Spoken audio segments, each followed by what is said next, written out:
My name is Christian Basil. Years ago, I had an idea. I got myself a TARDIS. Took it to new places, met a lot of new people, took some great pictures, and talked Doctor Who. From Krypton Radio and the creators of the Hanging With web show, this is the legend of the Traveling TARDIS. Join me on my latest adventures and become part of the legend.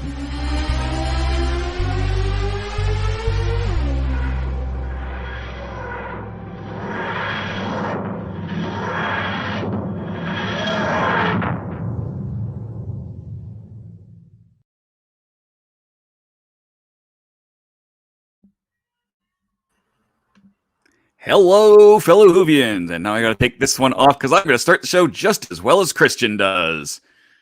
Am I off? Am I on? Where am I? I'm gone. I can't make it work. I have really started this show just as well as Christian. This is awful. This is awful. That's the background. I don't want the background. I want amazing. There we go. There it is. Oh, there. And then Melanie turns it off, and I turn it back on. Hello, fellow Whovians. My name is not Christian Basil, despite how clean that opening was. My name is Dave Chapman. I am stepping in. Christian has given me the keys to the TARDIS, and 10-1, he's in the audience watching and making fun of me and regretting it. Yeah, so let's take a look at everyone else that's here. I suppose it makes sense. Today's topic, you know what? Today's topic, it really does make sense. We are going off the rails, and we are starting off the rails. So let's do this. Let's introduce everybody that we're here. We're going to go kind of crazy today. Let's start with the absolutely lovely ladies to my side. Let's start with Melanie. I got both of them up. It's great. I have two lovely ladies next to me. Well, I'm so used to Christian saying lovely ladies and then going right to Mark. So I'm just, I am going to attempt to have better segues than Christian. I was disappointed. All right. So hello, everyone. Welcome to the Legend of the Traveling TARDIS, where on this particular episode, if you've already seen the thumbnail, it's called Off the Rails. So any other time that you've watched this and we've gone on tangents, and you know me, I've done many Star Wars themed tangents. That's what this episode is. This is we didn't have a title, so let's just go ahead and go with the flow. Who wants to come on tonight? And your chats are extremely welcome tonight for show topics, and you're going to help drive the TARDIS here while Christian's away. We're all going to play. And before we went live, what did you ask all of us, except for Mark, who showed up literally as the credits were rolling? Yeah, did you ask us all? I already forgot. You asked us what the over-under was on Christian being in the... Oh, yeah. In there. And on Christian. Ding, ding, ding, ding, ding. There he is. Hello, Christian. It's I'm tired, want a break. I'm gonna, getting burned out, blah, blah, blah, which is absolutely understandable. Everybody should practice self-care when that comes. When you need a break, take your mental health breaks. Except when you're Christian Basil, who's gonna be here he's anyway. Probably on the couch, relaxing in his pajamas. He's watching us on his TV. Exactly. Well, so let's introduce the other lovely lady, Willow Schuyler. Hi. How you doing, Willow? So they brought me on because this is a perfect show for me to be on. Going completely off topic. I'm no stranger to going off topic off my show, so this is fun. I love this. It's true. I've been on your show, and it's perma off rails. There's no really rails. On Sunday we had a subject, and we maybe touched on it for maybe 5 minutes. That's good. That's why we don't have a topic. We can't get off topic. What do you think about that, James? Whoops! I totally instead of slowing him, I took him out of the stream. There we go. You think about that, James? Smack. Yeah. Hi, I'm James Enstall of Geek to Me Radio, and I was voted in high school most likely to go off topic. So this is the perfect show for me. I'm excited. Most likely to go off topic. Here we go. Oh. I love it. I love it. And last but not least, Mr. Mark Muncie is back. Yes, back, and happy National UFO Day. I thought it was going to be UFO topics, so I'm wearing my tinfoil hat. So, Oh! Be safe. So I didn't even realize that. Why are you all not wearing yours? Are you under the control of the mind control lasers? I guess. Fine. So I figured, there it is. There's something under here. I'm good. We're good. But It's no, just dumb luck. I got all like my alien stuff out. That's weird. There you go. Dumb luck. I There we currently go. have my See, we're bubble all gum like prepped. We're all prepped. Yeah. And I have an army of books to my side on every subject known to man. So, whatever we go off topic on, I'm ready for. Are we ready to talk the book, the great secret book of Egyptian Gnostics? I figure that'll be good for our topic today. Oh boy. Okay. Yeah. Sure. Well, So We got a lot of research. So James, you definitely need to speak up or pull your mic a little. Into the mic, does that help? Little bit. a little bit. How's I would fiddle with me see your if I can controls flex to with see it. whether or not your computer mic was reset when you came in to the show. Oh, Sometimes yeah. that'll happen Yeah. where you'll be on one and then like you'll have your microphone set and How about then you now? jump into StreamYard and it's like, oh yeah, we just decided to default you back to the one that's built into your PC, Mac, or what other type of UFO, your Alienware to help. Yeah. help Is Mark that out. better now? I've just increased the volume. getting a little bit better. Yeah. a little better, Little- still pretty faint. Just start shouting. So really, Yeah. just Yeah. really Project. just shout. I will We're shout trying to from keep the your. back row to here. Yes. We're there trying you to go. keep the dog all sedate, so it's yellow. Makes sense. I'm So working on keeping the dog calm, so but Yes. we'll yell. He'll be fine. He's a Chihuahua. He shakes anyway. Doesn't matter. exactly. You got it, Ramona. Tinfoil hat. Heck yeah. Well, and if you want to just go up, we'll start with Ramona's spoiler because she already spoiled it for us right off the bang. Well, nobody in Facebook would have seen. We okay, hadn't well. Yeah. to it yet. It's true. We just hadn't got to it yet. Our little bit of who knew news. Jodie Whittaker is pregnant. She just announced it at the Brit Awards. We're Baby showing bump. off her bump. And I got to say, the neatest thing is not even the baby bump with this outfit. It's The the sleeves, bird. you can't. It's the sleeve. Well, okay, the dice purse is Oh awesome. come on! I was like, Those how are you sleeves- not What I looking was at that drawing there, damn yeah. bag? Those I would sleeves totally are full wear of an outfit like that. styrofoam balls that just kind of crawl up the outer sleeve. Very nice. It's hard to see in that picture, but it's actually really kind of cool.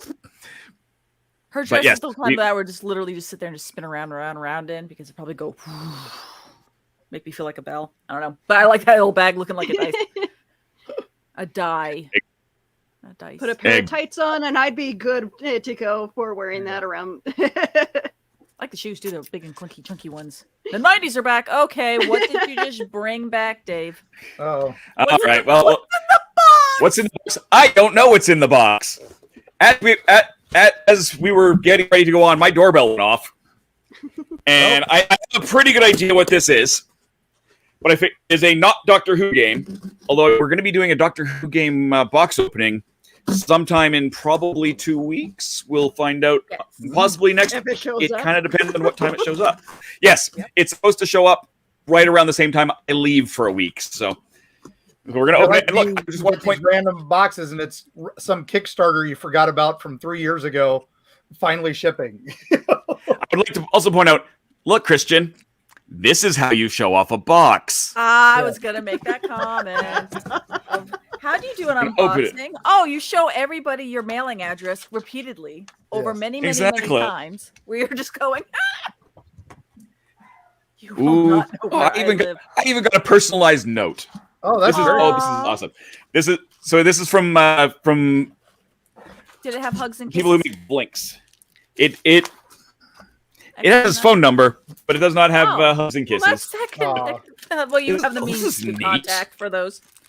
Ooh, what's This, this? this is also a really neat pack.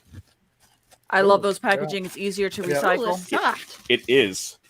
That's gorgeous. Squishy. So this is from Blink 38 or Move 38, sorry, who make blinks. And blinks are little hexagon pieces, and each of these has a game on it. Wait, what? And each of these has a game on it, and you use that and program the rest of these to be game pieces. Okay, And so program they sent me a how? bunch of stuff. Program how? RF technology, I think, is Oh. how they transmit it. Possibly a more direct thing, but they are also the next generation ones, and these may or may not be the next gen ones, they're coming out with a Kickstarter anytime now that includes a new app. So you can take your phone and just go boop, buy the game here, and program everything. Oh, that's cool. Nifty. So I am like super stoked to crack into these. I've been waiting for these for a while, and they showed up. Nice timing.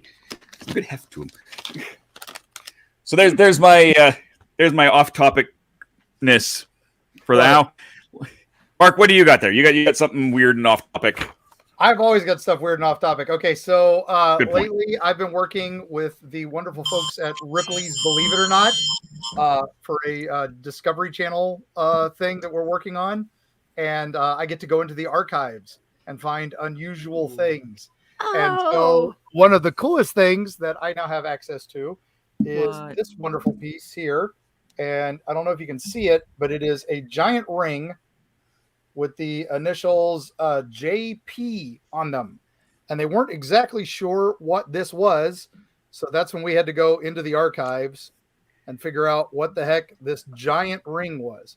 And well, it turned out to be from a giant man. I was able to find this. This is Johan K. Peterson, who was the strongest and tallest man in the world, born in 1913, and he got to a height of 8'8". Whoa. 125 pounds. And what I noticed was down on this finger over here. He's wearing the ring? Pinky is the ring. And so we were able to figure it out. And that's his pinky. With this ring. Yeah, I was gonna say that's his pinky. That's big hand. That's his pinky finger ring. Wow. And so that's some craziness and crazy stuff. So there you go.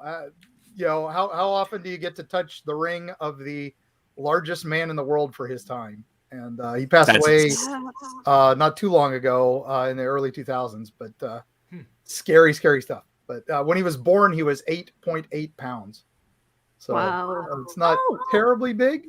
That's not terribly big. No, I've heard of that's how big he got. So all these people, I had this giant baby, he's gonna be huge. No, you have no idea. Did they say what they were feeding him? I think small children.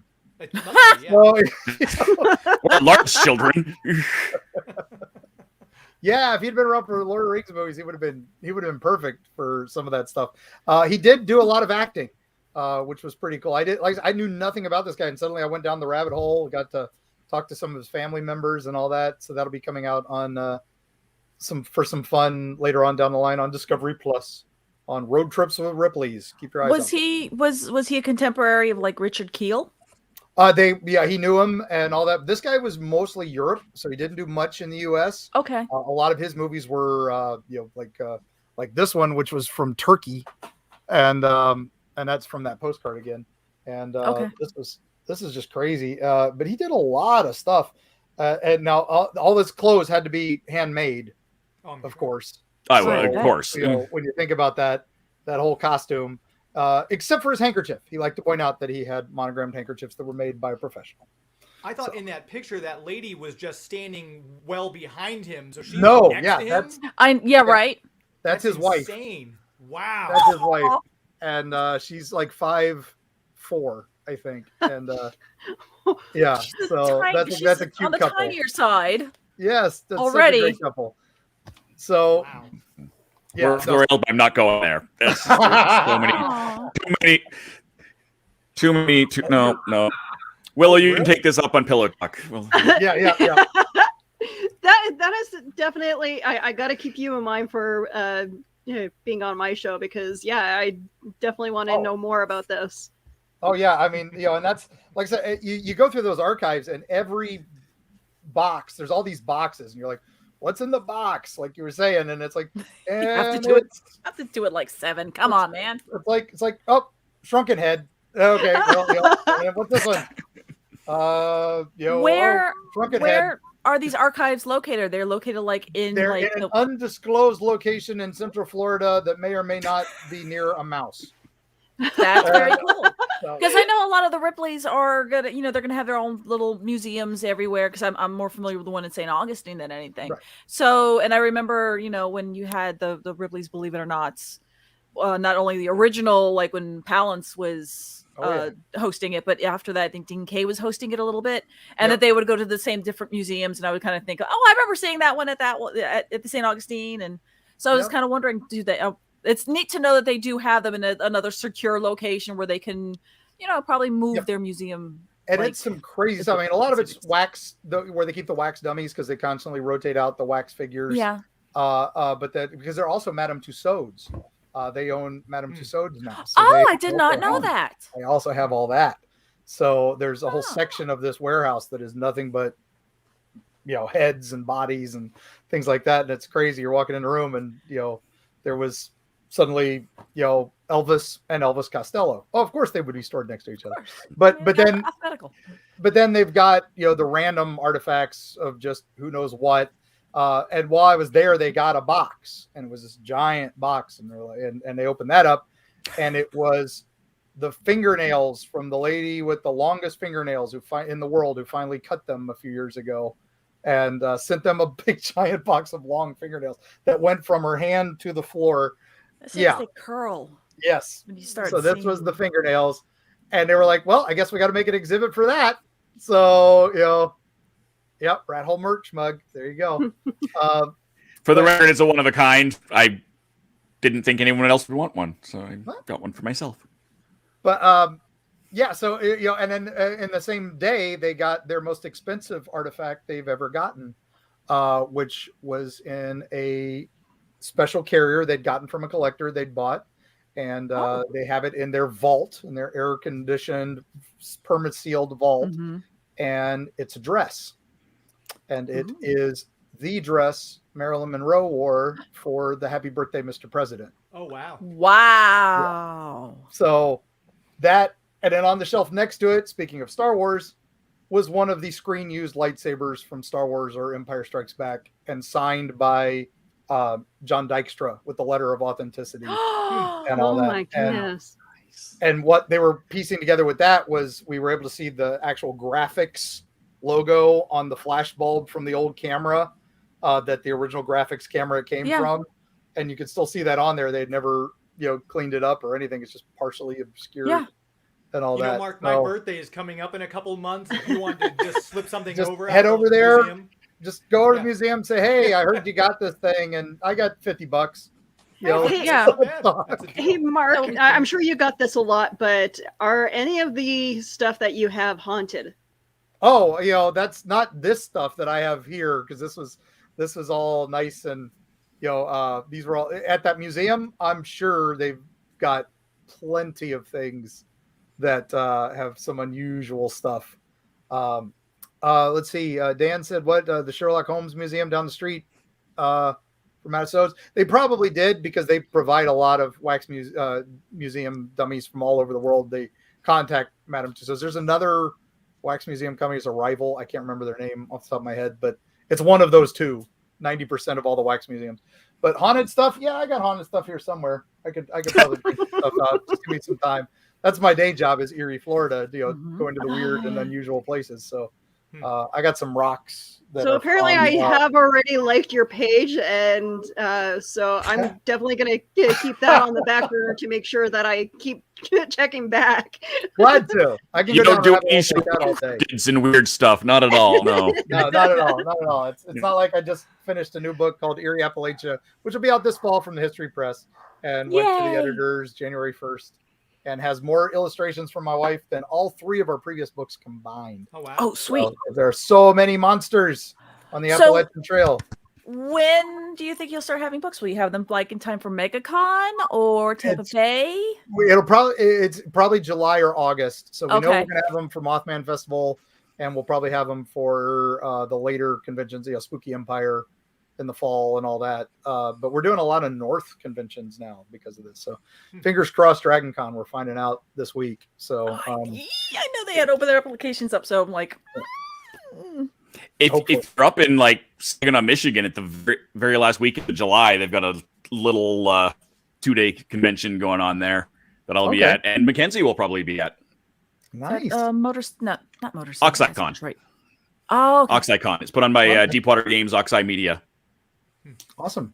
Yeah, we're doing So- Mothman Festival and Cryptid Con in Kentucky, Cryptid Bash in Tennessee, and I've done a lot of paranormal cons this year, which Okay, is I oh, need to that's have my you crowd. on Cryptid Crunch. Yeah, that's my I- crowd. I'll be messaging you later about Of course being I on will. Cryptid Crunch. And so. Do we have to do commercials for this particular? Let's go to commercial. Yeah, Let's go to do you want to run commercials. commercials? Do you want me to? Talk for 20 minutes. You run You want to do them or commercials. do you want me to? You want You do to it. run commercials? Okay. Well, then I will do that. And when we come back, we'll bring up James's question to the panel and let James answer James's question to the panel because why not? Yeah. And let's go to their video clips, and we're gonna go commercial break, and here we go.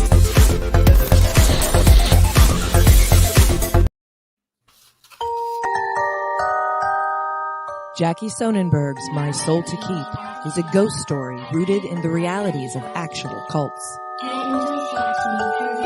When 13-year-old Sky Monroe arrives at her new boarding school, all she can think about is death and connecting with the afterlife. Soon she discovers her school's spirituality group, the Guardians of Light, and they have a secret. They can speak with the dead, and the organization is a cult. But this isn't Sky's only problem. The campus house where Sky resides is haunted, and even the ghosts have an agenda. They intend on getting the souls they want. Filled with mystery and intrigue plucked straight from the headlines, author Jackie Sonnenberg's research and attention to detail give this ghost story an even more eerie atmosphere. Find My Soul to Keep on Amazon.com today. Oh, brilliant! It's hard to believe that in the 56-year history of the greatest sci-fi television show in the English language, there isn't. Right, let's get a shift on.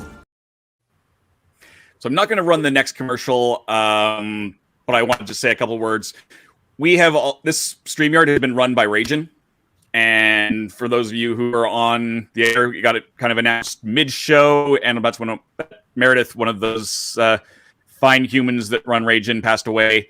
So we want to just give a really big thank you. Nita's still running this StreamYard for the moment, but I don't know what's going on with their show, so I didn't want to run their commercial, but I really want to say thank you and send all of my heartfelt wishes and condolences and everything to everybody and to the members of our cast, because I didn't know Meredith very well, and I know a lot of our crew did. So I just wanted to. I vote that you put run that it out there because they're still going to have the content out there. Run it. Okay, then I will run it. Run it. Okay, I can do that. If I can get back to it. There it is. Hey there, this is Meredith Loughran with Ragin, and I wanted to let you know that we encourage and promote independent creators and their projects through organic interaction, consultations, and more. Visit Nita and me at RaginAVC.com for details and contact information. Hit the button.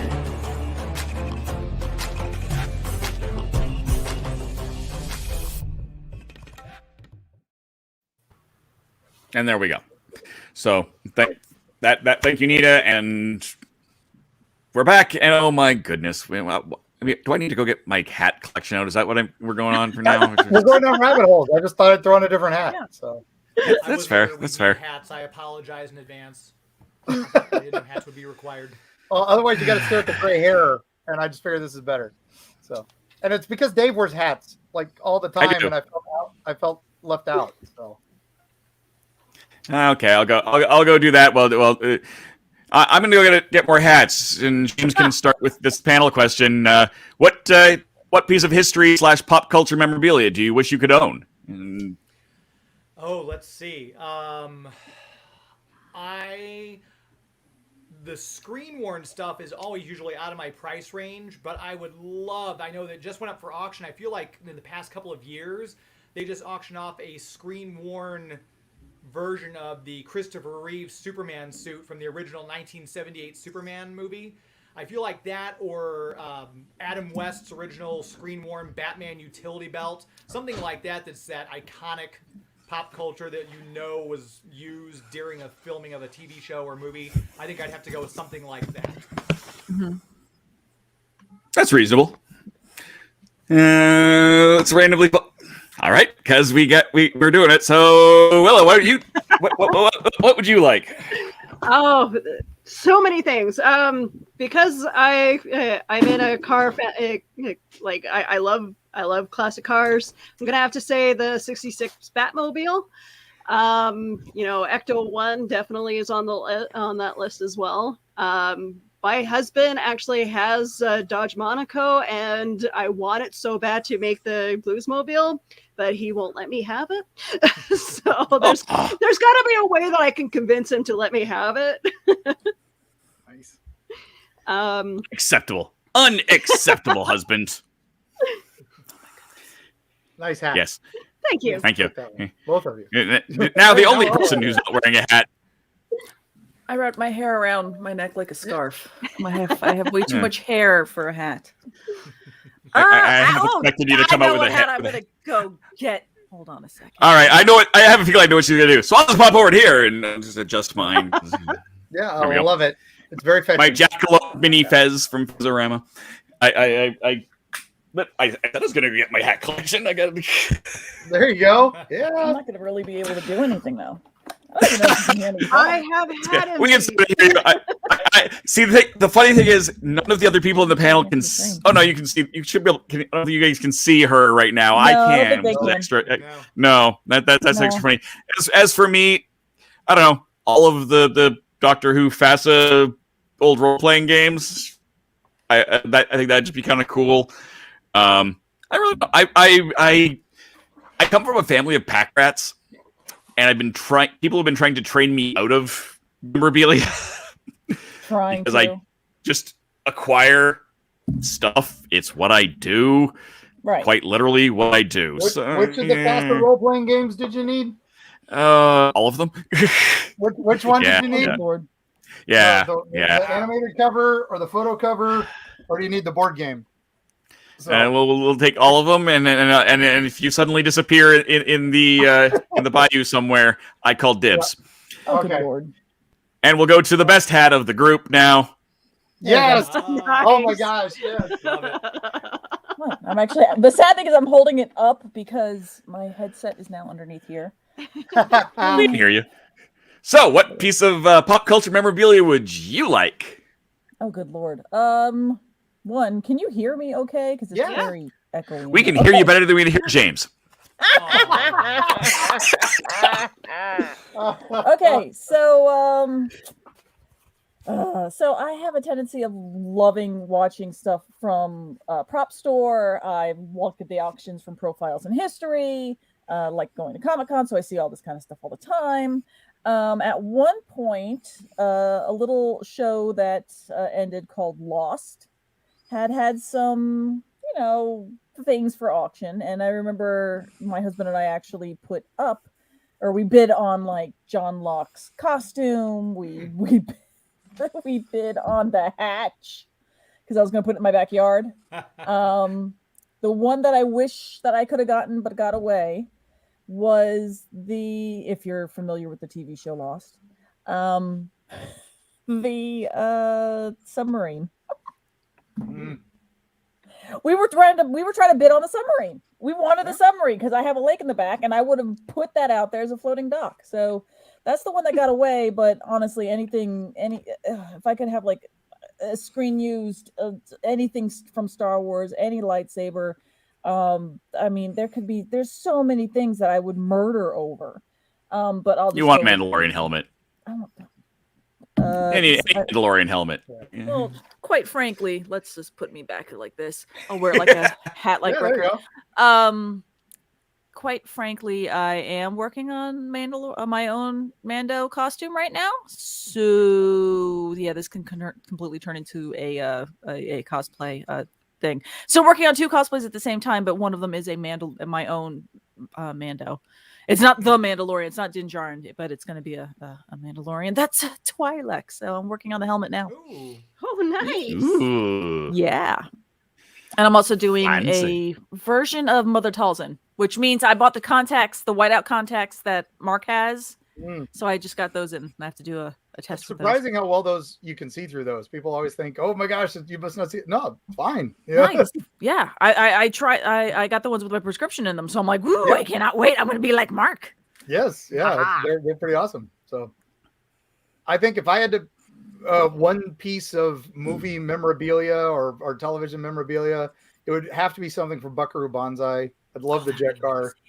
The bus would be nice just so I'd have a bus. Yeah. But not, and the jet car never. I think I'd settle for just the oscillation overthruster, the little thing that would become the flux capacitor and the later on and a bunch of other things. But that would be just something simple that would be cool like that. I've got my Battlestar Galactica blaster, which was my other, my Starbuck sidearm. But again, I have a replica. Screen used would be nice, but I know those are locked away in the Universal vaults. Yeah. So, I had a friend that had a lot of prop guns from the movie Ice Pirates, which I thought was pretty fantastic. One of the best movies of all time. Yes. And that one was always just a huge treat whenever I went over to his house. I saw them. Has not been the best in some areas, but it is an awesome movie.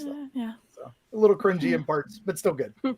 It was the 80s. It was loud. Small, I think when you guys are talking about the bigger stuff, I will now change my answer to the Aston Martin DB5 with all the tricked out stuff that James Bond used in Goldfinger. There you go. Nice. Let's go big. Isn't that? I think that is considered the most valuable movie car of all time. I think it has is. to be just the cost of the actual car alone, not to mention all the gadgetry put in. There is, you can see it in Orlando. Oh, really?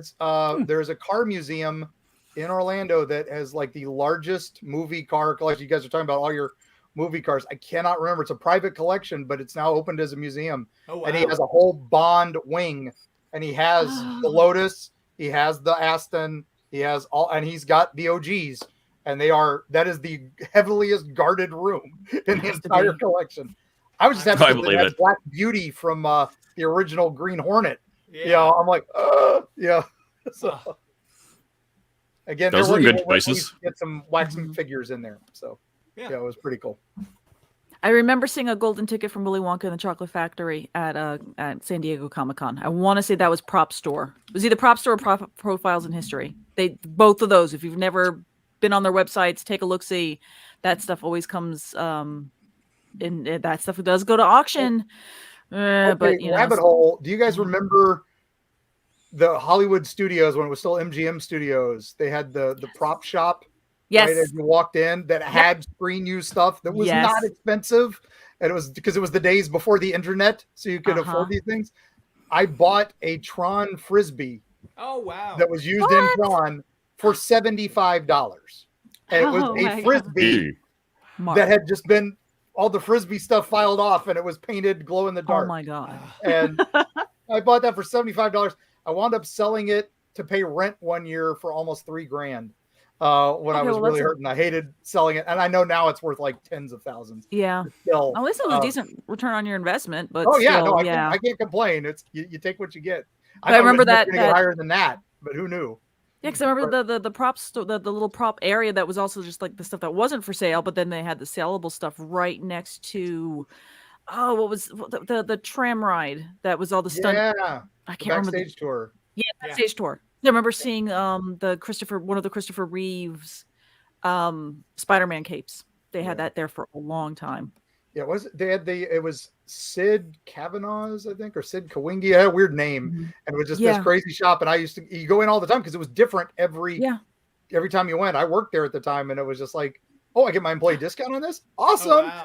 I changed my answer. I know what I want now.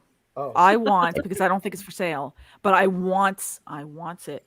I remember I'm going to call Disney Hollywood Studios before they tore everything out for Galaxy's Edge and, the Toy Story Land. They had a lot of the old ride vehicle or a lot of prop stuff. The Flight of the Navigator spaceship was back there for the longest time, and I don't know where it is now, and I want that. It is in Tomorrowland. Ooh. It's in Tomorrowland? They moved it? Yep. You would not recognize it. You take the People Mover around Tomorrowland, and on top of the ice cream stand, you'll see this weird looking spaceship. That's where they put it. They did it. They painted it and turned it backwards. Oh, and that's it though. That's the flight of the Navigator ship. It's an original round shape. It's not in its, when it stretch out and it's fly. I love It's the the hell same out one of that that was in the movie. back lot. They just put it there. And actually, if you go around, if you take the people mover, you can see the door still. Oh, So, because my favorite part was like when I was doing a lot of marathons. One of the marathons where you would run through at the time MGM, and they would always run past it, and I'd always like hit it, to tap it when I like kissed it, because I was like just so happy to be next to it. yeah. So do you guys think the Stargate can fit behind me? Oh, Huh? there you go. Oh, The Stargate? One action. I think we could find one. All right, think it Dave. would There work. you go for your role-playing history. What game inspired Stargate? Even had a lawsuit against the Stargate producers. That And I he don't lost, know. sadly. Even though the movie came out and the two names of the main characters were the two sample characters from the role-playing game, and they still lost the lawsuit. Which game? TriTac Games, and the game was called Fringeworthy, and it's about military going through a Stargate that they found in Egypt, going to alternate dimensions. And if you look Good at to it, know. like look at stuff at Fringeworthy from 1970s, and it is exactly Stargate SG-1. oh wow. And the poor guy who made that, Richard Tucholka, died nearly penniless. Oh. So and he sued several times and never got any credit for it. So, Oh, wow. Oh my god. Yeah. Way to bring everything down. you're Mark. welcome. Hey, bunny trail. You never know what you're gonna hit. That's Well, good to know. on a brighter side, the actual Stargate, the current Stargate role-playing game, when you guys go to a convention and see these guys, they have I think it's 40% or 50% sized, still 10 feet tall Stargate Nice. at their booth that you can go take pictures of, and it's got like a shimmery Really? background and Oh, everything. man. So that you could at least get the shimmery background behind you. Yeah. I don't know if you could fit the whole thing in there. I'll have but- to do that. Yeah, I'm in the process of creating my green screen. You could do it. Find some green. You just can find do some it. green Yeah, fabric. green You can do I it. have I green mean, you can fabric. find it I like have on, to- like on Amazon. You can find the background nowadays. yeah. They're pretty Yeah. cheap-ish. Ish. Okay, how many hats is people going to be putting on? I'm going to go get my Boba Fett one. I didn't scored a go boat. and grab the ones from the front door. That's where my Columbia Boba Fett hat is. I'll have to wait till I next want a time. Boba Fett fez. Oh man. There's a company Wow. that does a lot of really goofy, geeky fezes, like leather nerd gear, and they've got a and it's a Boba Fett helmet as a fez. Nice. So it's a Boba Fez. Yeah. Boba Fett. And James is getting knocked out of the stream. Sorry, guys, thank you for having me. It's been great. Wait, James, but Yeah. yeah. James Oh, was see, on James it. Yeah, is okay. live. Look at that right there in the comments. The James is all thinking alike. And on that note, I think maybe we'll just go to commercial because there's just no way to follow that. No. Oh, good. No. I think that seems like a reasonable thing to do. So we'll do that because, we always come back to us in here. And I'm not nearly as, good as the Christian. So there's the Meet the Doctor, I'm the doctor. but not the one you were expecting. All right, sexy. It's time to go home. Doctor Who Velocity, streaming now. This is Cosplay Michael with the Hanging Us Love Show.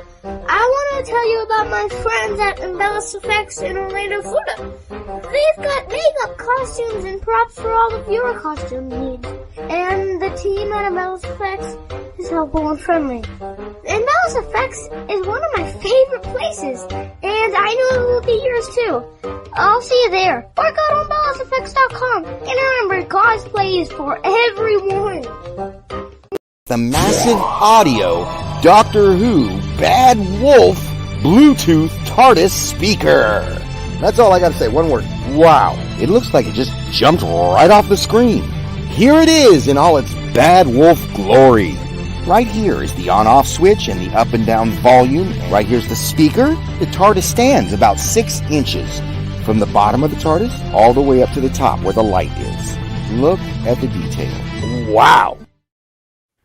Famous Faces and Funnies in Melbourne, Florida is leading the way in pop culture fun, from comic books and graphic novels to Funko Pops and...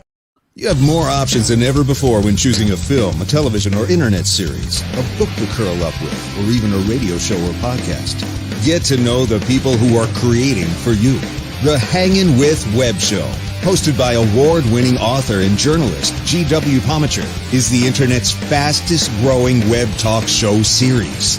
The Hangin' With Web Show features professional, yet casual, in-depth interviews with creative arts and entertainment pros.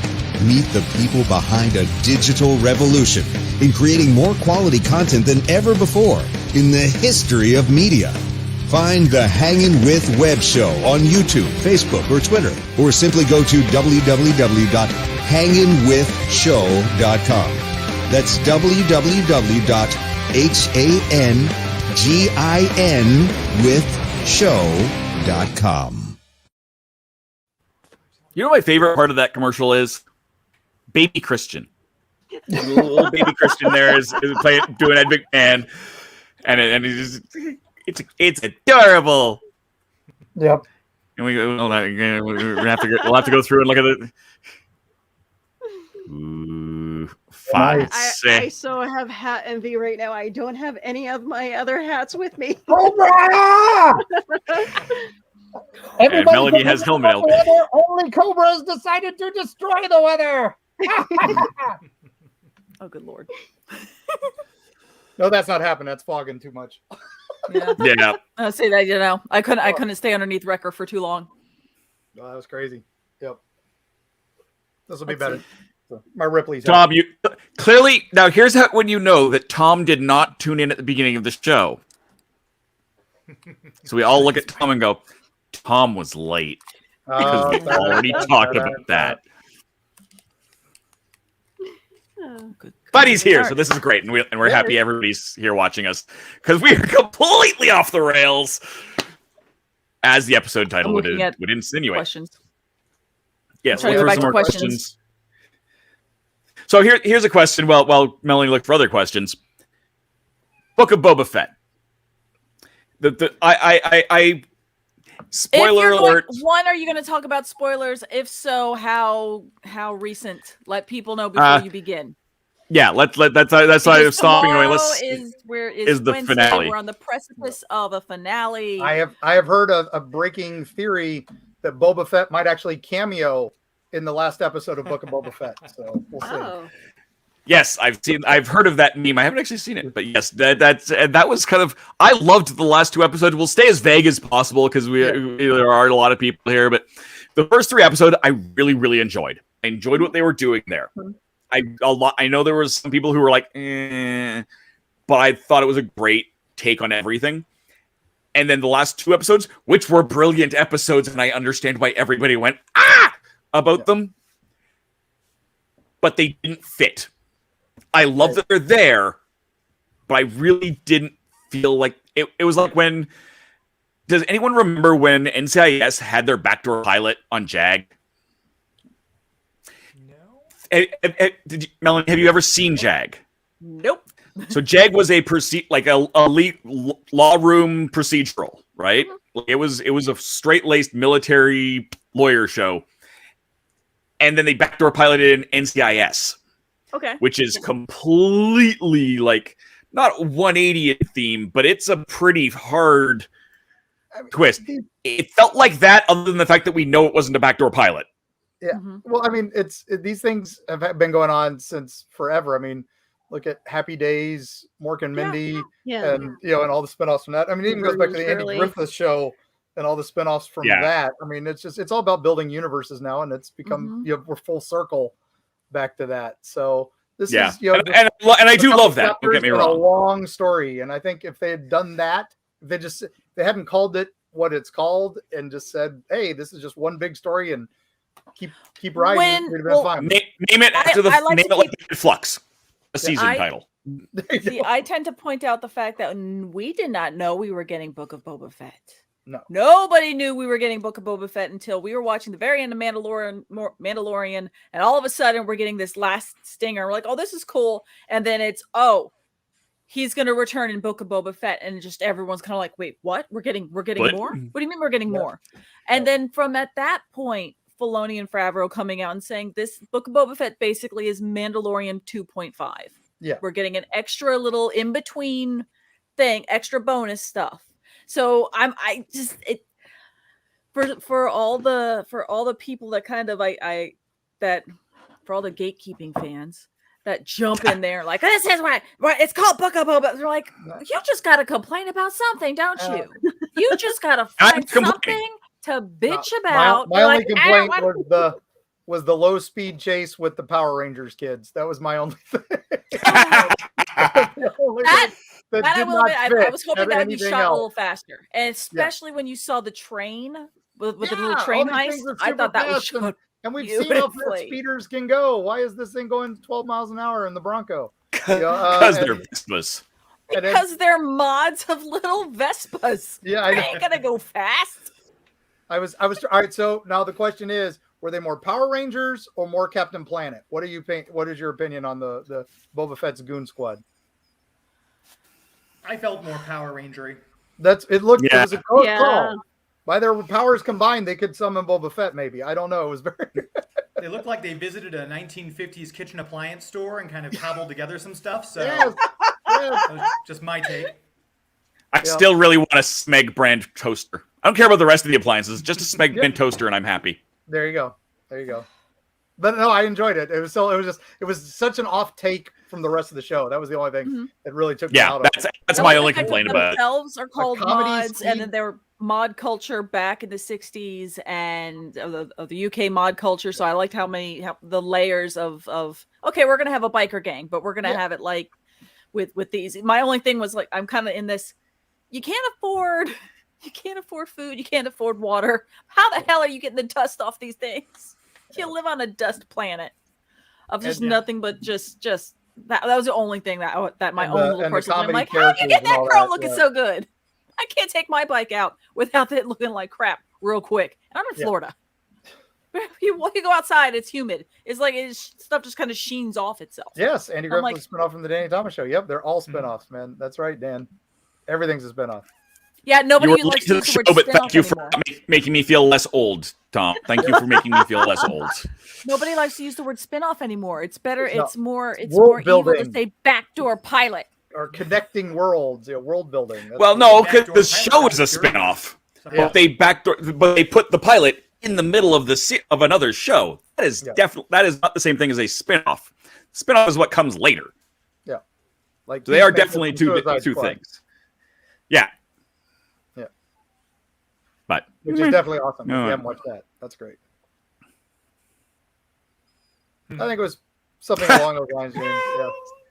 Maybe Mando seems like they're doing pretty well. Yeah. I don't think it's I think Melanie's right. It was like 2.5. Let's throw this in to keep everybody happy till we get 3 off the ground. Well, even Ming-Na Wen went on to record saying that she did not know that she was going into another show. She thought she was going into film for Mandalorian. So everything here has been extremely on the hush hush and being very quiet, because bless the producers of this, that they know that their own fan base that they're trying to sell to is got its own little toxic history of being very, very possessive of the brand, which they Tom Holland proof. Calm down. Yeah. So there's. So I can see where it's like to read James's question, because remember, guys, this is also a podcast. We have to read these things. Oh yes. Yes. Is there a budget issue or something? Is there a budget issue for Mando 3? So they had to fit something into Boba to appease the Mando fans. I just wondered if they weren't trying to move some stuff along so they can start Mandalorian season 3 and say, okay, we already know what happened with Grogu. Here's where the story picks up now. Why he has a new ship. They don't have to get into any of that and just hit the ground running for season 3. Yep. I figured. Mm-hmm. Yep. That seems reasonable. Yeah. I really do feel that a lot of this has been built in the storytelling of Filoni, looking at Clone Wars. Because if you think of Clone Wars, if you think of other kind of long episodic kind of television stuff, there's different arcs within there. That it's during the Umbara arc for Clone Wars, you didn't see any of the Jedis, really. except Ponkrell, which was, yeah. But really, that was a clone-based episode. That the whole thing was clones for the entire arc. So you could say, well, it's Clone War, but then there's other Clone Wars episodes where you did not have any clones showing up once ever. Heck, I know there's episodes where I'm like, oh God, here's Padme. We're gonna have a Senate episode. Oh, I lied. It's a whole arc on the Senate. This'll be fun. You didn't see a damn clone in it in the Clone Wars. So you're gonna have these little kind of mini arcs, but they do push the overreaching story. And I think you're gonna have that style of storytelling in what we're seeing. So yes, the Mandalorian, most of it was Din Djarin, but we had episodes that were just Boba Fett heavy. Heck, the one with Bill Burr, and I just forgot the character's name because my brain just went. That was more about him than anything. Yes, you do have a little bit of Din take his mask off the first time, all that kind of stuff. But really, that was a Bill Burr heavy episode. So here's a question for you guys. Do you guys like the fact that we're seeing a lot more behind the scenes look at the Mandos as opposed to having all these Jedi oriented story arcs? Yes, 100%. Give me the me the down and dirty. I'm tired of the guys in the clean robes with the sword. Yes, Yeah, and I also think it's fascinating that they're also showing off the fact that this is Death Watch. This isn't just everybody. Leighton fans were just okay. Boba Fett has wearing Mandalorian armor. Okay, Boba Fett was that, and then he's wearing his father's Mandalorian armor. And then you keep going back in the comics. You can go through the Bounty Hunter series. You can go through all this stuff to get into the background, and then realize holiday special. Yeah, you can do that. Yeah. But you can go into it and realize that all the different Mandalorians had different clans. A lot of them just go into the lore of the Darksaber and how people are slowly learning about that. People who've never watched the Clone Wars are now going, well, who's Bo-Katan? Oh, what do you mean that did you win it in Creed? Well, what does that mean? And now as they're going back, they can look at the armor and go, why does she have spikes on her helmet? Yep. Well, that was because somebody else held that Darksaber for a while. Are you guys reading the current... I'm sorry. No, go for it, because the answer is yes. Yes. Oh, I was going to say, are any of you reading the current Star Wars comics from Marvel? Bounty Hunters, Dr. Aphra, any of the current stuff? Yeah. I just got I got the last two books of, I think it's 3 and 4 of Aphra. Okay. So, nice. But I don't know. It's especially the main Star Wars thing has been a lot of fun because it's just filling in that whole gap between Empire and Return of the Jedi. Because we had the War of the Bounty Hunters, which Shadows of the Empire kind of did, but this is like more detail. And they're bringing in stuff from Solo. They brought in Kira from Solo. So if you're not reading it right now, I can't recommend highly enough the Marvel Star Wars books that are out there. And the cool thing now with Book of Boba Fett is that they're starting to pull the stuff where they deemed legends, where anything that became, they said, this is no longer canon. Somehow they're trying to pull some of that back in to say, look, this stuff was amazing. We don't want to just say wipe the slate and off it goes, but maybe we could pull a little bit of it right now. Like right now, I'm playing personally. I'm playing. Thrawn. But to answer Dan's question there, I would definitely appreciate if I could have like a physical copy of these shows, because I don't want to jinx it, but how long are streaming services going to be around before they go on to the next big thing? I mean, I don't think, has Disney Plus released any of their original content on Blu-ray yet at all? Because I don't think they've done with the Marvel series. None of them yet. Obviously, Rebels was pre-existing, but I haven't seen, other than Star Wars Rebels and Clone Wars, any of the other stuff. They're still building their streaming audience. They feel like if they do that, it will drop. They got to have the streamers. They got to build the recurring money before they can do the one-shots. I guarantee you at some point when they realize the return on investment is going to be, let's do a special edition with the 4 Avengers series or the 3 Star Wars series or something like that. They'll do a box set. Especially when they add bonus content, like the actors talking about stuff and featurettes and things like that. If they add all that stuff, people like me will go out and buy those anyway. Yeah. Well, they've got those on the streaming service too. All those behind the scenes of the making of the Mandalorians and all that stuff. And Yeah. so they're already there. You know, what the Avengers one's called? What, Declassified? I think. Yeah, I think so. But that's even. I think that's even shorter than it could Shorter. be. They could really get into some stuff. I'd like to see some commentary tracks. Yeah, that's my thing.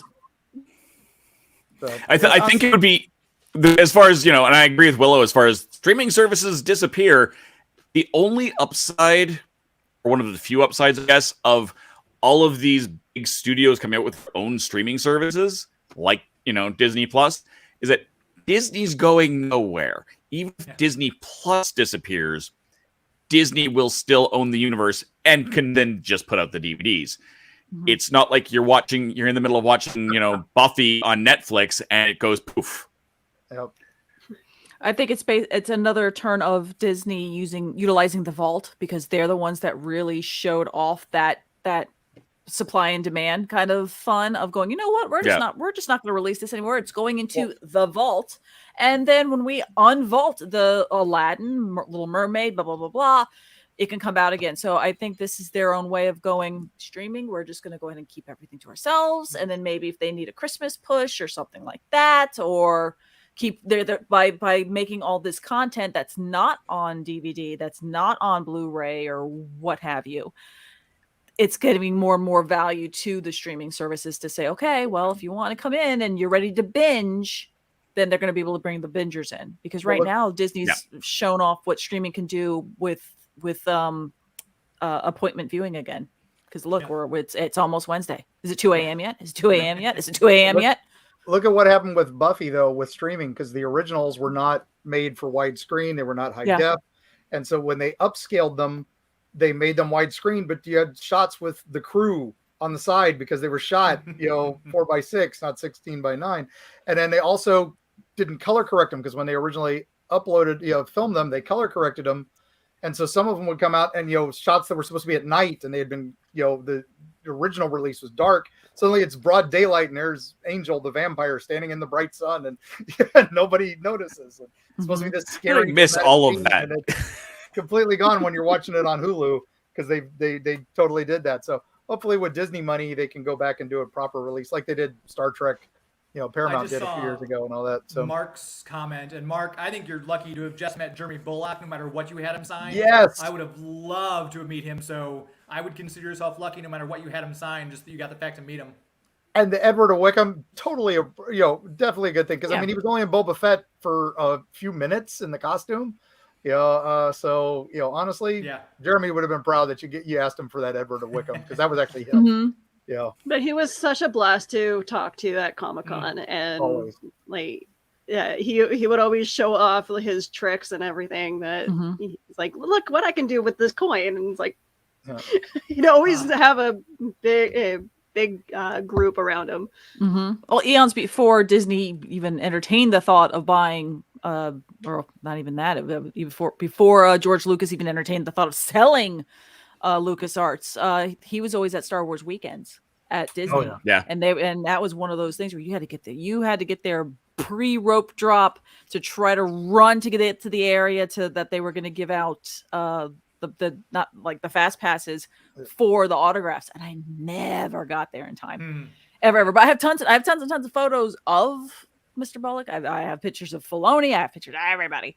But yeah, never I remember those autographs. When they did the Behind the Mask tour. This was back in the early days of cons, and it was him and Peter Mayhew and David Prowse and all the guys, and they had no lines because nobody knew who the hell they were, and it was so sad back then. And of course, they redeemed just 10 years late when cons became huge and everything became huge and nerddom hit mainstream. But back in those days, I remember those sad cons when I was like, oh my God, it's Chewbacca, it's Darth Vader, and the people I'm with are like, no, Darth Vader's James Earl Jones. That's not. I'm like, no, this is the guy in the suit. Get out of here. And they're like, who cares? I'm like, you're not my friend anymore. Goodbye. Yeah. So before we go into our after party, I'm going to run a couple more commercials, but because we are at that point where we have to kind of end the audio version of the show. Before we do that, though, Willow, why don't you give us a quick where do we find you? Okay, so you can find me with the Hanging with Web group. I'm their program director. I make all the cool little posters that tell you what shows are on each day. I also throw in some other tidbits as well with other podcasters. I'm also with the Back of the Cereal Box crew. I do Cryptid Crunch every other Sunday. So yeah, we talk about monsters, cryptids, aliens, and I definitely want to have people on my show to talk about that stuff. And you definitely have promoted. Yeah, and you've definitely promoted both Legend of Traveling TARDIS in my own interviews too. So thank you very much, Willa, for those. You are welcome. James, where can we find you? So you can find me at Geek2Me Radio on Twitter and Instagram. If you go to geek2meradio.com, that's kind of the landing page for everything. We do a live radio show that broadcasts on KTRS 550 AM in the St. Louis area, but you can stream us online as well. My executive producer, Joey V, always hooks us up with videos, so you can watch us on Twitch, Twitter, Facebook, and YouTube. But we're trying to get the YouTube subscriptions to bump over to 1K by the end of the year. So I've given myself plenty of time, but if you're watching this right now, I'd very much appreciate you going to YouTube, find Geek2Me Radio, and subscribe. We're actually going to give away a Catwoman Hunted on Blu-ray on the show live this coming Sunday for all of my YouTube subscribers, so make sure you check that out. You have my attention. Excellent. And Mark, where can we find you? Let's see. I'm at Erie, Florida on all the socials, or at erieflorida.com. And you can also find me coming soon on Erie Travels, which will be a new show from WeBeam TV, and that should be starting in March, I believe. We've already filmed the first few episodes, and looks like a lot of fun. So, excellent. And we already know where to find Melanie. We don't need to talk to. No, where do we have you anywhere? What do you got going on? Anything, well, Melanie? it just so happens to be in an hour, a little less than an hour, I will be on another podcast, which I'm sorry I didn't have a better link that I'm just kind of showing up on the board now, which is a Facebook Live. And that's going to be Earth Station Who. I also put it in all of the messages, if you look in the chats, you can see it there too. But on Earth Station Who, we are going to be talking about romance in the TARDIS, for good, the bad, the ugly, and that's going to be in an hour. So if you want to see this ugly mug, talk about more stuff, more Doctor Who-y kind of stuff, I'll be over there at 7:45, I believe, is when we're going to get ready for it, and then at like 8 o'clock we go live. So that's where I'm going to be next. Like literally next. Yes, when you finish watching us, you can go get ready, have a bite, and go do that. As for me, we don't need that banner. Where's mine? Where's my banner? I don't know what yours up there. That's where you're going. We'll do that. Oh, that guy. I review board games. The RatHole.ca/who is all my Doctor Who board games, but since we're not talking about that, Linktree linktr.ee/the RatHole.ca has all of my social medias. Has my YouTube on there, with which I just subscribed to Geek2Me Radio. Oh, thank you. So nice. you got that there. But I'm a handful of people away from that magical number of 100, so I can get a real YouTube URL. Oh, yeah, it's like so close. Why? We never used to use it. It was a storage medium for us, so we've only just started kind of pushing that in fairly recent times. And Christian didn't meet any. What did you miss, Christian? Well, we'll come back after these messages to our after party, and we'll tell Christian what he missed, including some great questions from the audience that we can continue with.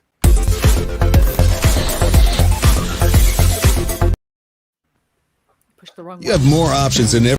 Author Cindy Koepp is writing on the edge. Books include Remnant in the Stars, The Loudest Actions, Lines of Succession, Mindstorm,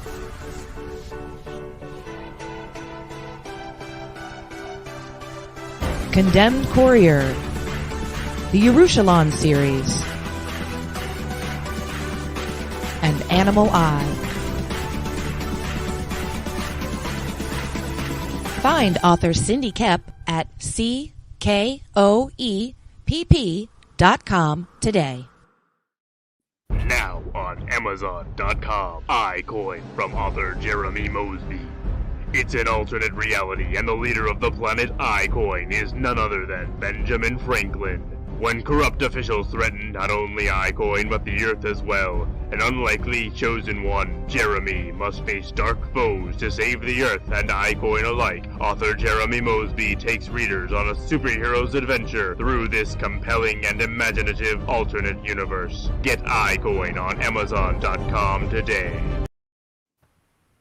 Experience Samara's adventure as she imagines the people around her change into friendly cartoon animals right before her eyes. Journey with her in this poetic tale, My Cartoon Imagination at School. And that was shorter than I wanted it to be. And then things started dinging at me right as I did that. So there we go. And then Melanie was eating, and I was hoping to get, so I had her solo just in case we get her like stuffing her face with chocolate that Mark sent her. Chocolate. So yay! So now I have to go it. over here and continue to be off the rails. Nope, that's not the one I need. Nope, that's not the one I need. As everyone just keeps staring at me because I'm just okay. There we go. There we go.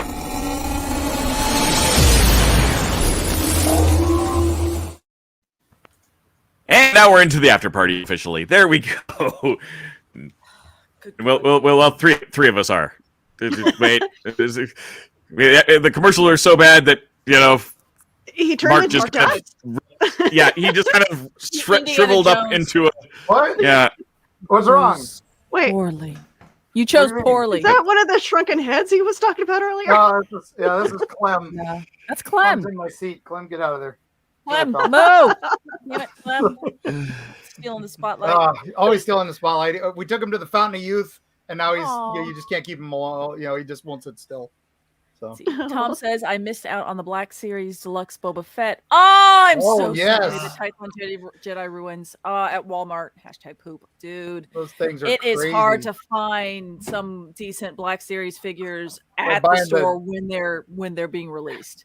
Even the G.I. Joe classified series, those things are gone in seconds at Target. Yeah. My toy shelves have looked like the barren dunes of Tatooine since Christmas of last year.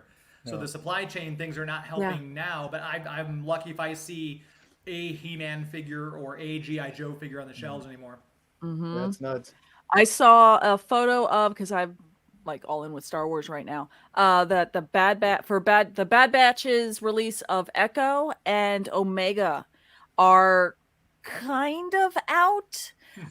Because somebody found them somewhere in the Midwest. I want to say somewhere like in Nebraska kind of ish area. But yeah, that they found them in the Target. So I have a feeling it was probably they're stateside. They're going to the distribution of their warehouses. They're starting to go to the big box stores. And that might have been a case of somebody got one and then put it out a little too soon. So they're out there. That was probably like one of those outliers to it. But, happy hunting, because it's a lot of that tends to be secondary market, unfortunately. Yep. I have another question here from Yes It Is. What was the last TV show you binged outside of Doctor Who? Oh. James, why don't we start with you? Succession on HBO Max. Yes. It's like Game of Thrones meets corporate America.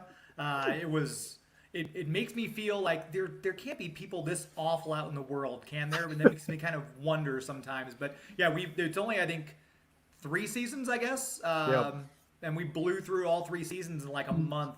So it was, we've just started Righteous Gemstones with John Goodman, and that's the one we're starting now. That's fun stuff. Nice. My wife calls those my train wreck shows because they're like watching train wrecks. You just can't look away. Yeah, seriously. It's like, how worse can it get? Oh, Brian Cox and Kean Culkin will figure out a way. My last binge outside of Doctor Who was I went old school and rewatched all OG Battlestar Galactica. Ooh. Sadly, I watched Battlestar Galactica 1980, but which was terrible. But the last episode was good. But that was I was on a nostalgia kick, and one of the people at work was talking new Battlestar, and I was trying to talk old Battlestar at the time, and they didn't know what I was talking about. So I was like, all right, we're watching it, and they came over and we did a binge, and they both have their strengths, so it was good. What about you, Sons Willa? of Anarchy. Okay. I tried watching Sons of Anarchy. I got to maybe the third or fourth season, and I just had to jump off it because I couldn't get through it. The storylines in some cases were just like, I'm mad at this person for killing my friend, and then they just make a whole more of a mess than they need to. And a lot of it could have been taken care of in the first season. Melanie, what about you? So I started going back to do another Clone Wars kind of binge, because there's been a lot of callbacks to that. But then I kind of stopped there because I started playing Jedi Fallen Order, and I just got, because that's one of those that everyone told me about it, and then I finally have stopped watching television enough so I could just go ahead and go through that. To it, my husband is, and he'll admit this, he's not good at gaming. My husband is one of those, he hands me the remote, he loves watching it for the story, but he'll let me game. That's how we roll. So then he ran out, and because he loves it, he ran out and he got me a Cal Kestis. Oh, nice. So he got me a Cal Kestis, where if you watch The Mandalorian, see the BD droid people. Yep. That's the callback to Cal. So yeah, this is, and I just got to, funny enough, I just got off of Ilum. So, and it's a lot of Clone Wars. Yep. Harkening back to it again. So I'm just all in right there. Otherwise, if I am binging, it's probably stuff, funny enough, on YouTube than anything. There is an amazing one that's called Graveyard Tours, and I want to say it's called Hollywood Graveyard. But they'll do other stuff. But I have been binging like crazy that, and I mean, Hollywood Graveyard basically is different. Just walking tour where the camera will kind of pan around to which cemetery they're at. Then they'll go. They tend to do the same thing cinematographically. I still can't say it. But they'll then pan down. You'll see either the cenotaph or the grave marker or the mausoleum. Tell you where it is, who it was, and then background behind them. And it's actually really, really, really, really interesting. So yeah, that's what I've kind of been binging. It's more YouTube than anything. There was another show I was starting to binge on YouTube, but I can't remember what it is right now. For me, my binging always gets kind of sidetracked by other binging. So like I've been slowly binging the Sixth Doctor, which is I know Doctor Who, not the point of the question, but I've been working on my Sixth Doctor source book review, so that's been on there. Research and I was working through The Gifted. Yeah, great series. That was back when before Disney took over Fox. Fox was going to do an X-Men TV series. X-Men scrapped the X-Men series, or Fox scrapped the X-Men series and came up with The Gifted instead. It's kind of a universe where the X-Men have disappeared. Yes. You know, some new characters, some originals, some tweaks. It's a good series. It lasted 3 seasons, I believe, and I'm in the middle of season 3. And it's definitely an interesting take on mutants. Okay. I've been doing Selena plus Chef. Oh, nice. And if you've never watched it, they're half-hour episodes. It's Selena Gomez in her kitchen with, like, on camera, very explicitly, no one else there. It's all remote camera. It was a pandemic show. And then some major chef, a different one every episode, set up remotely in their kitchen at home. Oh, often with their wives and their kids popping in, or their pandemic buddies that have been quarantining with them, and they teach Selena Gomez how to cook something because Selena Gomez loves cooking but can't cook worth squat. And almost every chef have to say, watch your fingers with that knife. Yeah. Oh almost my god! Every episode, her knife skills are cringeworthy. Giving them anxiety. So that famous graves, I found one just a week ago that I did not know was in Florida. I was in South Florida filming a ghost hunt at the Riddle House down in Boca Raton area Yeah. at this old, yesteryear village. But while we were there, we went down to Fort Lauderdale because we were looking at the next location we were going to be filming in, called the New River Inn. But we went to this graveyard, and they were showing me the graveyard and giving me the tour. And they said, and over here's where Leslie Nielsen's buried. Oh, really? I didn't know he was here. And went over, and he has this great gravestone. His epitaph is "Let Her Rip." But then he's got a chair, a mourning chair there, and it's a quote from him saying, "Well, if you're tired, have a seat, Leslie Nielsen." So I was like, cool. "Oh!" And there were lots of little offerings on his tombstone, and there were little airplanes. Oh my god! goodness. Oh, really? So, yeah, that was fantastic. Yeah, because that was one thing. I didn't even know he was there. So. No, I could have sworn I could have sworn they brought his body, like his ashes, at least back to Canada. But no. Yeah, that's I went to his school. I Leslie Nielsen and went to Victoria Comp in Edmonton way back, years before I was ever there, and I actually went there as well. It was a great art school, and he actually came back and visited the school and kind of toured the TV studios because it's an art school, so they have TV studios and everything.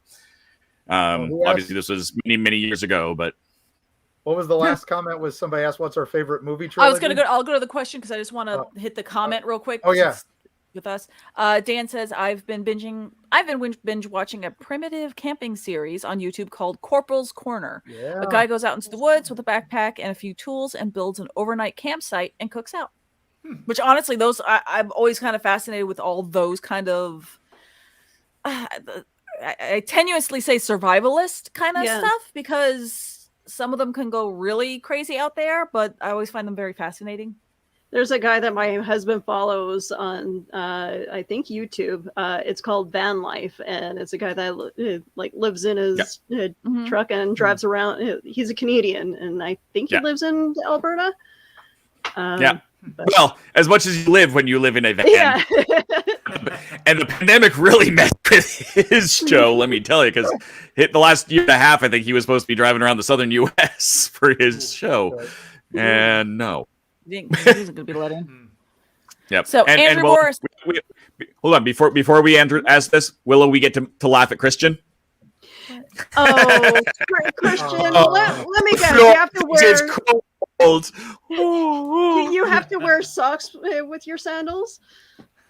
Yeah. Oh, for those of you who don't know, Willow is from Winterpeg. Oh, wow. So we laugh. We're seeing plus. We're not dodging falling iguanas anymore, but it's still in the 50s. Yeah. Yeah, it's 50s. It's upside down. You can't sign, but it says 3 degrees. Ooh. Yeah. Nice. Is that wacky but it's Canadian rainy temperature, or is that the proper temperature? 2 pairs of socks. 92, right? I can't see. 2 degrees. Okay. 2 degrees. 2 degrees Celsius. That's like 96, right? Dude, the language on it down. Yeah, it's about 32 degrees here for you guys. Okay, so. Still cool. Anyways, so yes, now that we've made fun of that, we can go on to your Andrew's comment. Hold on. Mark just shoved his head. Mel, what's the temperature in real money? Yeah. Why? You take your dollar coins. I'll have you know I like my plastic money. Thank you very much. Your money smells like maple syrup. His money, Mark's money's all I can't coins. sell you those FASA games because you'll give me that weird Canadian money that I won't be able to do anything with. Our money has women on it. Oh, well, now might not be just old white dudes. We have a Sacagawea coin, thank you, and a Susan B. Anthony that had to stop because basically was a quarter. Now, so I'm excited. So use them for your Strahd campaign and Dungeons and Dragons. Yeah. So. Okay. Favorite movie trilogy. Eventually, we're getting to Andrew's question. Hi, Andrew. Sorry again. So, what's your favorite movie trilogy? So he's actually being specific on trilogy and not series or genre. Can you call any of the Spider-Mans a trilogy anymore? Now that all of the Spider-Mans are all kind of No Way Home together, is it still a trilogy? Yeah. That is not a surprise. That's not even a spoiler at this point. I have not. I'm not. We won't no more details on that. But if that much information is a spoiler to you, you've really stayed off the internet for the last several months. No, I'm just saying we're not. There's no spoilers. No spoilers. That's the problem. Deathstalker went on to 6 movies, but I really only like that too.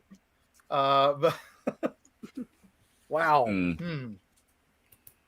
Trilogy, not series. So Tremors is my go-to, but that's like there's some really good. See, I would go Indiana Jones, but that's 4 movies. Yeah, plus 5 some. So the 4th one doesn't count. That's the 4th one that doesn't count. I mean, there was parts of it that I loved. I will say one of my favorite lines ever in any movie is in the 4th movie, Indiana Jones. And that's when Jim Broadbent basically tells him we're at the point of life where the life stops giving us things and starts taking them away. I thought that was the most poignant thing I've ever heard. The way Jim Broadbent said it. I mean, it was just like, and it came out of that damn movie. I liked when his mom is like correcting his fencing stance on the Jeep, which I thought that I as a fencing kid, that was like that hit me where I lived. So I could be in a life or death situation. Your stance is off. Oh, I'm sorry. Trilogy and only can't 3. say like the Muppet movies anymore because they've got 5 now. Yeah. And that's the bad thing. Some of my most favorite movies aren't part of trilogies. Evil Dead 1, 2, and Army of Darkness. And to me, Army of Darkness was the strongest one. Yeah, it definitely was. But hey guys, I gotta take off just for a moment. My husband's trying to call, and so my favorite trilogy, I'd have to go with the Ghostbusters for right now because I don't know. It's like I'm a huge Ghostbusters fan, so. But I'll just get myself out of here, and you guys have fun chatting. Okay. Now, all right. Have a good night. Does she mean Ghostbusters 1 and 2 and the brand new one, or I know, or we're talking about the third one. That's 4 because that's actually 4. We're on 4 again. Yeah. How about this one? Firefly and Serenity, because Serenity's got that much emotion. It counts as 2 movies. I'll try to figure out where you were going to go with this. Firefly's not a movie. Right here. The Firefly is not a movie unless you watch it all at once, which it could be. Yeah, if we're going by add to a binge. I don't know. I don't know. See, that's a bad. I like the unofficial trilogy that by is rules of 3. Oh, go ahead. Ooh. I like the unofficial trilogy that is was it Big Trouble in Little China, Buckaroo Banzai, and They Live, because they were all 3 same writer, same director. No, 3 different directors, but same. They were supposed to be in the same universe. So we've got a couple Back to the Futures in here. Yeah, that is 3. Definitely. Strong. Okay. Strong. I know Lord of the Rings is going to be up there because a lot of people are going to say that it was good. Star Wars, you could go with the original trilogy. Yeah. I personally love the prequels. That was my that's my Star Wars. I still say that he was Sith Lord, not just annoying. I mean, you could go Lord of the Rings, but the second movie was just them walking to the third. Yeah. Helm's Deep's pretty damn badass. So yeah. Yeah. Original Star Wars, Back to the Future, the Guardians of the Galaxy films, if the second was completed, and if I made one of the 3 I started. Oh, Tom. Marx's Karate Kid. Oh, Karate Kid. Oh, yeah. 3, isn't it? Solid. I mean, there's 5 of those technically, but my sister, I can hear her in the background somewhere screaming about the Matrix. I'm just ignoring her. So if you say the Daniel LaRusso trilogy for the Karate Kid. Yes, there we go. There we go. That's a good way to do it. Yep. Skip Hilary Swank and the Karate Kid. That was not karate. Yeah, it's not in the reading box set. Good point, Will. Yeah. Yep. Toy Story. Yeah. Well, there's 4 of those now too, though. There's 4. Yep. 4 now. See, I never saw the 4th one because I finally was like, I'm done with Pixar. I'm done with you trying to come in here and rip my heart out and cry during a film. I don't want that. I never saw the 4th one. After that, after seeing the 3rd one and their way of ripping my heart out, making me cry and being a blubbering mess, It's sad to say that the third Toy Story movie, as great as it was, it made me stop watching Pixar movies because I want to be entertained. I don't mind drama, but you don't. I have enough these reasons to cry in my life. I don't need to be weeping for toys. Okay, so movie in a series, any series that just stands out on its own. That's not the first one in the series, but you still love. What do you think? Empire Strikes Back. Well, yeah, that's a go-to. Like on that level, Any series, not just a trilogy. Any series. Yeah, any series, like like a 10-movie arc or whatever that you just really like. This one movie stands out and is. Oh, I got a list of those. Yeah. Matthew Broderick's Godzilla. There you go. One is gonna be National Treasure, the first one. Okay. Well, I say not first one. Not first one. Not first one. Okay, not first one. Okay. Die Hard with a Vengeance. Okay, good. That's good my favorite Die Hard movie. And see, I just forgot the other one. Indiana Jones and the Last Crusade. That's I would go like Army of Darkness. And Army of Darkness is my favorite one. I would say Tremors 2 is actually so much better than the first one. It is. It's amazing. It's like the perfect sequel. And like Gremlins 2 is like the perfect sequel where they just throw everything out the door and just made this crazy, insane, off the wall sequel. And there's this other one, like I was mentioning earlier, Deathstalker 2. It was the first Deathstalker was this terrible 80s sword and sorcery. Roger Corman had the rights to do, wanted Conan. He couldn't get the rights to it, so he's like, I should get Conan. So he makes this terrible movie. But then they were like, it did well enough. Let's make a sequel. And the sequel, they looked at the script and were like, this is terrible. And they rewrote it on the fly and made this crazy episode. And if you've never seen it, just watch it and you will laugh hysterically. It's some of the goofiest movie ever. So that's my go-to for fun. I want this to happen. Fetus comment. I want that to happen. Oh, what's this? Right, people will acknowledge. Actually, talk to Hilary Swank about having her in the Cobra Kai series because she is a student of Mr. Miyagi. So they've actually, from what I've heard, they've talked to Hilary Swank about making an appearance. Okay. Love it. Good to I know. suppose you can The count end of the Lens Flare trilogy. That's well done, Dan. James comes in here with just Terminator 2. Mm-hmm. Definitely. Yep. Yes. And now I'm going to follow that with Aliens. Yes. Even though Alien is absolutely incredible, and I just think that they're so different. Yeah. It's like horror genre, action, the Action starting horror. the modern action movie genre, of that style with CG. I'd also have to say Harry Potter and the Goblet of Fire. For me, that movie is just, in my opinion, above the other ones that came out previously. They kind of, when they really upped the stakes on everything. So Good stuff. Here's a bunch of them coming in. We've got Wrath of Khan. Army of Darkness, Voyage Army- Home, First Contact. Yeah, that's good stuff. Nothing wrong with that, Tom. I agree. Yep. Yeah. Thor Ragnarok. Yes. Absolutely. That came back from the that helped and saved that franchise because after Dark World, I was like, I'm not ever gonna want to watch anything with Thor. I was nonplussed with him in the first movie. The second one was absolute crap, even though I'm like, Eccleston's in this, and poor man couldn't act it, couldn't have You so didn't much mean makeup. Didn't mean that. My poor boy. But yeah, Thor Ragnarok. Wow, that's Off the chart. Taika Waititi for the win. Yep. Yep. Yes to Aliens and Terminator 2. Yep. Christian apparently is Cameron. bored now and is saying Star Trek 4. Voyage Home. Yeah, Save the Whales. Save the Whales. That was my favorite one. Yeah. That one was fun. I actually liked 6 because they had all the Shakespeare references and Christopher Plummer just being totally evil bad guy. It was nice to have a real evil bad guy since Khan. Yeah, we never really had that. It took all the way back to Khan to get a bad guy. So it was good.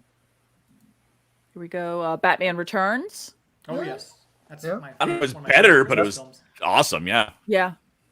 The Crow is my favorite film of all time. All of the other sequels were so bad. Yes. Yep. It's like Highlander. The TV series was good. Mark Dacascos's TV series of it, I didn't mind. Really? That was a decent. Yeah.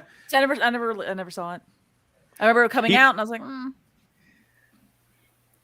didn't binge. I didn't watch it, but I enjoyed it. I do find it funny how a lot of our trilogies or multiple movies it ends up being like the third one doesn't exist in the franchise. Yeah, whatever. Yeah. Nope, never heard of it. X-Men. Yeah. Does not X1 and 2. Unshun. That movie can go to hell. I don't know what the hell you're talking about. It does Highlander, not you just have exist. to stop at the first Shun. one. Too Highlander, bad they you just only stop made at the 2 first movies. one. Yeah, there was only one. There was only I did 2 not care X-Men for movies, First Class. and they still have never done Dark Phoenix Unshun. They've still not done any of the Dark Phoenix saga. Shun. Good call, Dan. RoboCop trilogy. I will say the third one's a little shaky, but it's still pretty solid. RoboCop is still a good, like, I like the TV show. Oddly enough, I absolutely love the TV show, but then again, I was a child when that show was happening, so I feel like we need. apparently. I feel like we need to do this again. I'd buy that for $1. Yeah, I'd buy that for $1. Yeah. What was that, Dave? I feel like we need to do this whole thing again. Like this whole off the rails thing again, starting with this question, because we're at a point where we should probably call it to a close. Melanie's got to go do another live show in 20 minutes. I got a few minutes. All right. When Because Melanie needs to leave, we'll cut it. Yeah. Okay. Go. Okay. We'll answer this question, and then we will we'll head off, and everyone can head over to see Earth Station Who. Okay. But that's like still gonna be Melanie, what's your answer? Guilty pleasure movie. What's your guilty pleasure geek movie? Ooh. No, I need time to think of that one. Ooh. You're the one who had to answer So it. I'm thinking if it's a guilty pleasure, that means it's probably bad. Yeah, it's like a bad guilty because it's got to be guilty. So that's the bad thing. Really, okay, I gotta go Hawk the Slayer. There's a couple of guilty pleasure movies, but as far as fandom goes, Beetlejuice is one of them. I've watched that multiple times, even as a kid.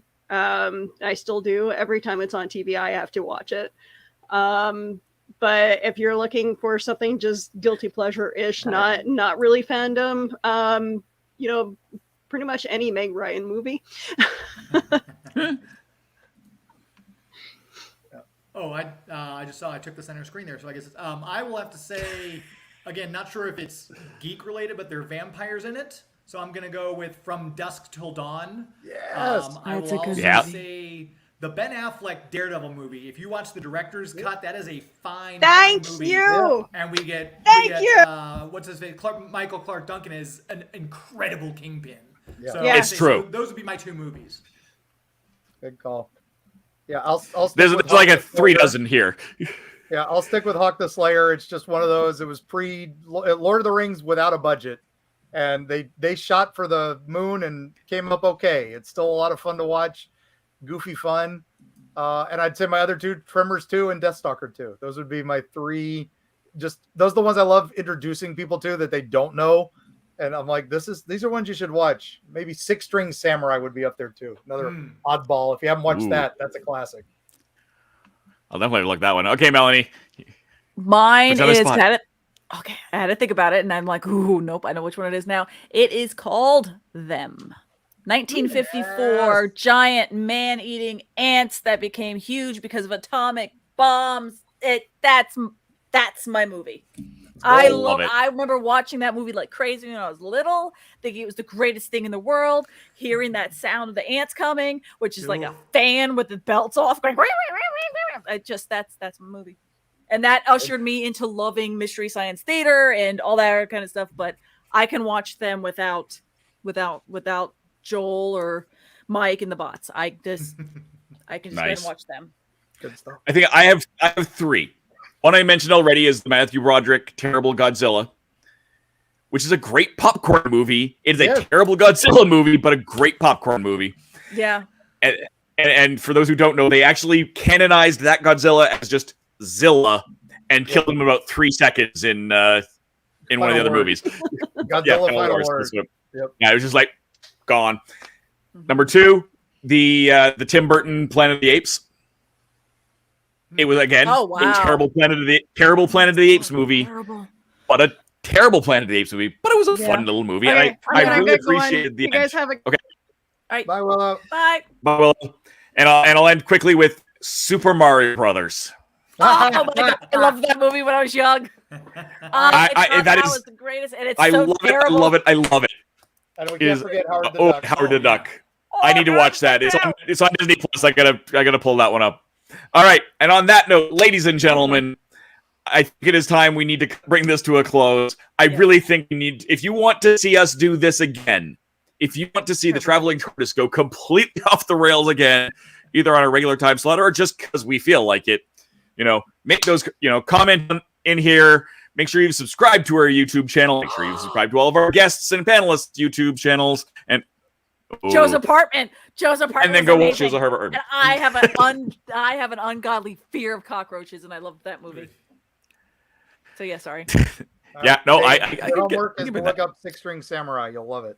Okay. I feel like I need to do that. Yes, I definitely agree. And Elvis, the King of Vegas, is dying, and so he sends out the call for all the musicians across the world to come to Vegas and become the new king. And they all have swords and they sword fight. It's amazing. That just reminded me, Bubba Hotep. Oh, Bubba Hotep! Yeah. Sorry. All right. We'll do that one. Yeah. We're gonna keep going. We can do this for another 2 hours. Oh yeah, we're everybody tune to for the next 2 hours. Yep. All right. Yes. Hi, gang. Everyone, jump over to the Earth Station 2 Facebook group, that link. So you can find me. So watch Melanie keep yapping, possibly more topic.